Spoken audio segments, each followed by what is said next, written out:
Merci. Alors, pour cette délibération, ça ne vous étonnera pas, depuis le début du mandat, nous vous interpellions sur l'obtention d'une comptabilité carbone de vos déplacements et nous vous demandions d'avoir le bilan carbone ainsi que le coût des nombreux déplacements planétaires que nous votons à chaque conseil municipal pour les élus de la majorité. Je rappelle, au conseil municipal du 7 novembre, c'était la Corée du Sud, Bruxelles, Amsterdam, l'Angleterre, l'Égypte. Cette fois-ci, nous avons droit à Bethléem, Bruxelles et le Portugal pour M. Carroz dans votre amendement. Vous avez... C'est pas ça ? C'est ça, c'est bien ça.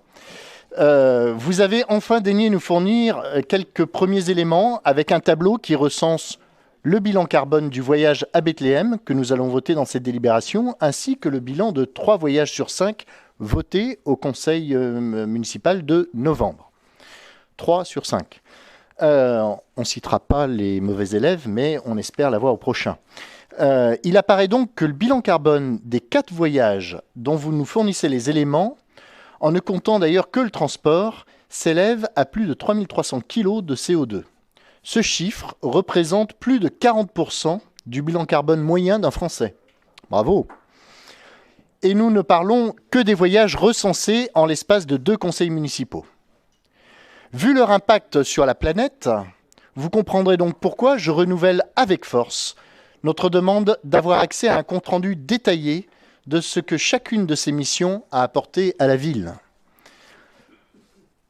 Ça vaut le coup de nous couper le chauffage là, au conseil municipal et d'avoir une telle empreinte carbone.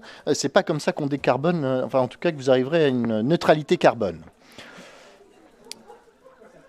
J'attire par ailleurs votre attention sur le fait que vous ne nous avez toujours pas fourni le bilan carbone et financier du voyage de M. Carroz à Oxford le 11 novembre dernier, ni de M. Bertrand Lopez à Bruxelles. Nous n'avons eu qu'une facture d'avion, mais nous n'avons pas eu le reste.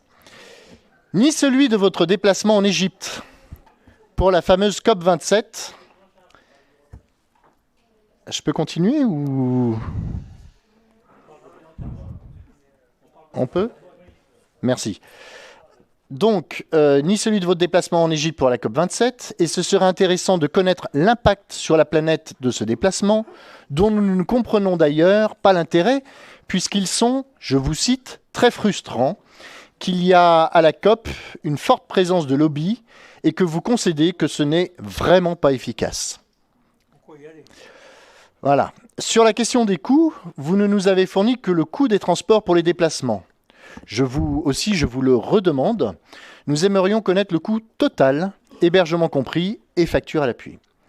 Enfin, en ce qui concerne le déplacement à Bethléem, que vous nous proposez de valider par cette délibération, alors je sais bien que nous approchons de Noël, mais tout de même, pouvez-vous nous expliquer pourquoi il était nécessaire de dépêcher 2 élus sur place plutôt qu'un seul, et ainsi de doubler le coût financier et surtout de doubler l'empreinte carbone pour la collectivité ? Merci.